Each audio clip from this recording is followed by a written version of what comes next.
नमस्कार, world news में आपका स्वागत है। तो अमेरिका के राष्ट्रपति डोनाल्ड ट्रंप के फैसलों ने सबकी नींद उड़ा दी है। न सिर्फ उनके फैसले बल्कि उन्हें लागू करवाने के तरीकों को लेकर भी चिंता जताई जा रही है। जगह जगह विरोध के स्वर उठते दिख रहे हैं और इसी कड़ी में कोलंबिया और अमेरिका आमने सामने आ गए।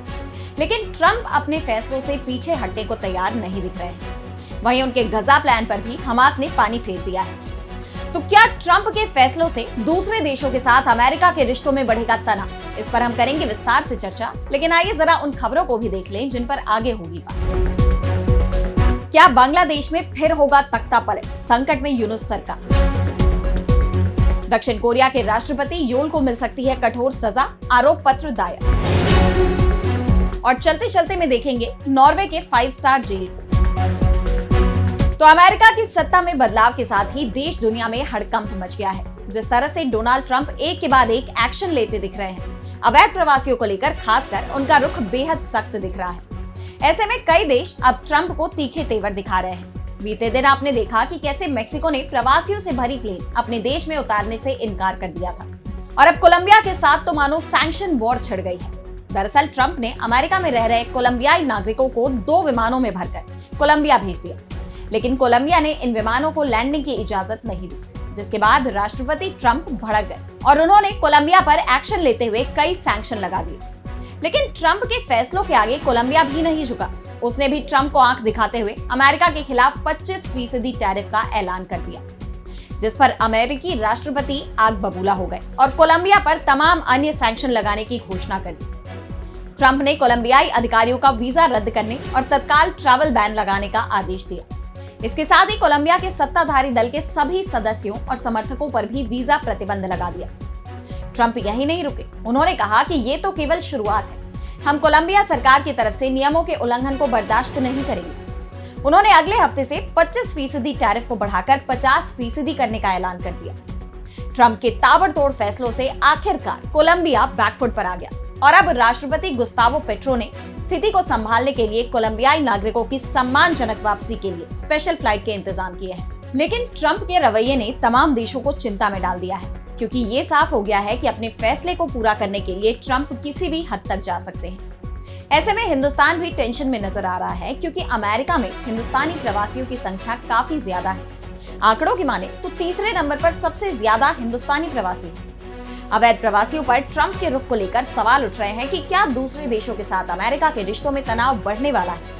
क्या कोलंबिया की तरह बाकी देशों में भी अमेरिका के साथ संघर्ष शुरू होने वाला है? क्योंकि ट्रंप की नीतियों का विरोध जरूर शुरू हो गया है। इसी कड़ी में गजा को खाली करवाने के उनके प्लान पर पानी फिरता दिख रहा है। ट्रंप ने मिस्र और जॉर्डन से अपील की है कि वो गजा से ज्यादा शरणार्थियों को अपने देश में जगह दें। उनका कहना है कि वो गजा को खाली करवाकर उसे दोबारा बसाना चाहते हैं।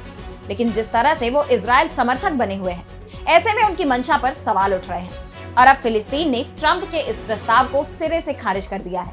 फिलिस्तीन के राष्ट्रपति महमूद अब्बास ने ट्रंप का नाम लिए बिना ही ऐसे किसी भी प्रोजेक्ट को सिरे से खारिज कर दिया जिसका मकसद गजा पट्टी से फिलिस्तीनी लोगों को विस्थापित करना हो। उन्होंने कहा कि फिलिस्तीनी लोग अपनी जमीन और पवित्र स्थलों को नहीं छोड़ सकते। हमास ने भी इस पर चिंता जाहिर की है। गजा के लोगों ने भी ऐसे किसी भी विचार को खारिज किया है। गजा के एक निवासी ने कहा कि ये सच है कि हम तकलीफ में हैं, लेकिन ये नहीं होगा कि हम अपना देश यहूदियों के लिए छोड़ दें। अगर हमें जाना होता तो हम बहुत पहले ही चले जाते। हमने तय किया है कि हम मर जाएंगे लेकिन फिलिस्तीन में ही रहेंगे। वहीं जॉर्डन ने भी गजा के लोगों को विस्थापित करने के अमेरिकी सुझाव को पूरी तरह से नकार दिया है। साफ है, ट्रंप का ये प्लान पूरी तरह से फेल हो गया। और अब अगली खबर में बात करेंगे बांग्लादेश की। तो बांग्लादेश में यूनुस सरकार की मुश्किलें लगातार बढ़ती नजर आ रही है। एक तरफ अंतरिम सरकार के प्रमुख सलाहकार मोहम्मद यूनुस के इस्तीफे की मांग तेज हो रही है। उनके हिंदुस्तान विरोधी रवैये को लेकर अब यूनुस के नेतृत्व पर सवाल उठ रहे हैं। और अब खबर आ रही है कि बांग्लादेश में एक और तख्ता पलट की तैयारी हो गई है। बांग्लादेश में शेख हसीना सरकार के तख्ता पलट के बाद से जो हालात बिगड़े हैं, अंतरिम सरकार अब तक उन्हें संभाल नहीं पाई है। और ऐसे में सबकी उम्मीदें बांग्लादेश की सेना से थी, लेकिन बांग्लादेश की सेना में बगावत की अटकलें लगाई जा रही है। एक रिपोर्ट में दावा किया गया कि देश में चल रही राजनीतिक उठापटक के बीच बांग्लादेश सेना प्रमुख वकार उद जमा को हटाया जा सकता है। इस्लामी रुख वाले लेफ्टिनेंट जनरल मोहम्मद फैजुर रहमान कथित तौर पर इस योजना को अंजाम दे सकते हैं। लेफ्टिनेंट जनरल मोहम्मद शाहीनुल हक और मेजर जनरल मोहम्मद मोइन खान का नाम भी इस साजिश में सामने आ रहा है। दरअसल मौजूदा सेना प्रमुख जनरल वकार उज्जमा मध्यम मार्गी सोच रखते हैं। वो हिंदुस्तान के प्रति सकारात्मक रवैया रखना चाहते हैं और यही वजह है कि अब उनके खिलाफ भी विद्रोह होने की संभावनाएं प्रबल हो गई हैं। और बांग्लादेश में इस तरह की उथल पुथल का पुराना इतिहास रहा है। बांग्लादेश में सेना सत्ता में हस्तक्षेप करती रही है और ऐसे में जल्दी ही एक और तख्तापलट हो सकता है। इस बीच अमेरिका ने भी बांग्लादेश पर बड़ी कार्रवाई की है। राष्ट्रपति डोनाल्ड ट्रंप ने बांग्लादेश को दी जाने वाली सभी तरह की मदद को बंद करने का फैसला किया है। रिपोर्ट्स के मुताबिक United states agency for international development USAID ने बांग्लादेश में अपनी सभी परियोजनाओं को बंद करने की बात कही है। बांग्लादेश की अर्थव्यवस्था में अमेरिकी निवेश हमेशा से अहम रहा है। आंकड़ों के मुताबिक साल 2020 तक बांग्लादेश में अमेरिका का कुल प्रत्यक्ष विदेशी निवेश यानी एफडीआई लगभग $3 बिलियन था। अमेरिकी कंपनियां बांग्लादेश के कपड़ा, ऊर्जा, कृषि और सूचना प्रौद्योगिकी क्षेत्रों में प्रमुख निवेशक है। बांग्लादेश दुनिया का दूसरा सबसे बड़ा वस्त्र निर्यातक देश है और अमेरिका इसके सबसे बड़े बाजारों में से एक है। वहीं जब से बांग्लादेश में शेख हसीना सरकार का तख्तापलट हुआ है, इसके बाद से वहां की अर्थव्यवस्था लगातार बदतर होती जा रही है। लोग बेरोजगारी के संकट से जूझ रहे हैं और ऐसे में अमेरिका का ये फैसला बांग्लादेश के लिए बड़ा झटका माना जा रहा है। अमेरिका के इस कदम से लाखों श्रमिकों का रोजगार छिन सकता है और ऐसे में यूनुस सरकार की मुश्किलें बढ़ती दिख रही है। और अब बढ़ते हैं अगली खबर की तरफ, जहां हम बात करेंगे साउथ कोरिया के राष्ट्रपति योल की बढ़ती मुश्किलों की। तो साउथ कोरिया में राजनीतिक उथल पुथल का दौर जारी है। राष्ट्रपति यून सुक योल के खिलाफ आरोप पत्र दायर कर दिया गया है। यून पर आरोप लगाया गया है कि उन्होंने मार्शल लॉ लगाकर विद्रोह का प्रयास किया। अगर यून दोषी पाए जाते हैं तो उन्हें कई साल जेल की सजा हो सकती है। भ्रष्टाचार विरोधी जांचकर्ताओं ने पिछले हफ्ते जेल में बंद यून पर आरोप लगाए जाने की सिफारिश की थी। संसद ने उन पर महाभियोग चलाया और 14 दिसंबर को उन्हें उनकी जिम्मेदारियों से निलंबित कर दिया गया। राष्ट्रपति यून सुक योल पर 3 दिसंबर को मार्शल लॉ लगाकर विद्रोह का नेतृत्व करने का आरोप लगाया गया है। वहीं उन्हें 15 जनवरी को गिरफ्तार किया गया था और दिलचस्प बात तो ये है कि यून गिरफ्तार होने वाले पहले साउथ कोरियाई राष्ट्रपति हैं। महाभियोग के जरिए राष्ट्रपति पद से हटाए जाने के बाद यून की स्थिति पर अंतिम फैसला अब संवैधानिक अदालत को लेना है। अदालत ये तय करेगी कि यून को आधिकारिक रूप से बर्खास्त किया जाए या फिर बहाल किया जाए। वहीं योल ने अपने ऊपर लगे सभी आरोपों को खारिज किया है। उन्होंने खुद को निर्दोष बताते हुए कहा कि उनके फैसले देश हित में थे। हालांकि अब सबकी निगाहें संवैधानिक अदालत के फैसले पर टिकी हुई हैं। यून और उनके वकीलों ने पिछले हफ्ते उनके महाभियोग मुकदमे की अदालती सुनवाई में तर्क दिया कि उनका कभी भी पूर्ण मार्शल लॉ लागू करने का इरादा नहीं था, बल्कि ये केवल राजनीतिक गतिरोध को तोड़ने के लिए चेतावनी के तौर पर था। अगर यून को पद से हटा दिया जाता है तो 60 दिनों के अंदर राष्ट्रपति चुनाव होंगे। और अब चलते चलते में देखेंगे नॉर्वे की 5 स्टार जेल को।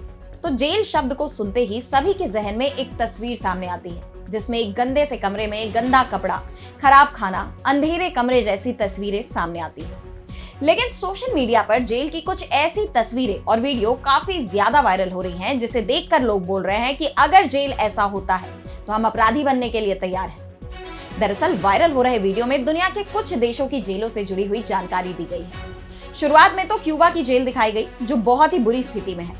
इसके बाद कनाडा की जेल दिखाई गई, जो बहुत अच्छी तो नहीं लेकिन बहुत बुरी भी नहीं है। फिर बारी आती है स्वीडन की जेल की, जिसमें साफ सफाई के साथ साथ किसी भी सुविधा की कोई कमी ही नहीं है। डेनमार्क की जेल में भी इंटीरियर से लेकर रहने की सुविधा बेहतरीन दिख रही है।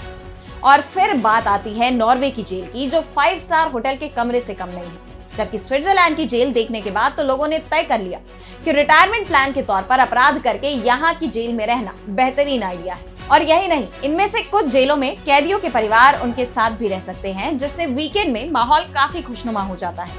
इसमें बस एक ही नियम है कि कैदियों को इसके एवज में काम करना होगा। इससे जो पैसा कमाया जाएगा वो प्रिजन शॉप में ही खर्च होगा। वहीं इस वीडियो को सोशल मीडिया प्लेटफॉर्म इंस्टाग्राम पर फोबिया स्पेक्टर नाम के अकाउंट से शेयर किया गया है। इसे 4 दिन पहले शेयर किया गया है, जिसे अब तक 64 लाख से भी ज्यादा लोग देख चुके हैं और करीब 1 लाख लोगों ने पसंद कर लिया है। वीडियो पर कमेंट करते हुए बहुत से यूजर्स ने माना कि ये उनके घर और बेडरूम से कहीं ज्यादा बढ़िया है। कुछ यूजर्स ने मजाक में कहा कि वे यहाँ रहने के लिए अपराध भी करने को तैयार हैं। तो आज के इस वर्ल्ड बुलेटिन में इतना ही। देश दुनिया की तमाम बड़ी खबरों के लिए बने रहिए डीबी लाइव के साथ और मुझे दीजिए इजाजत। नमस्कार।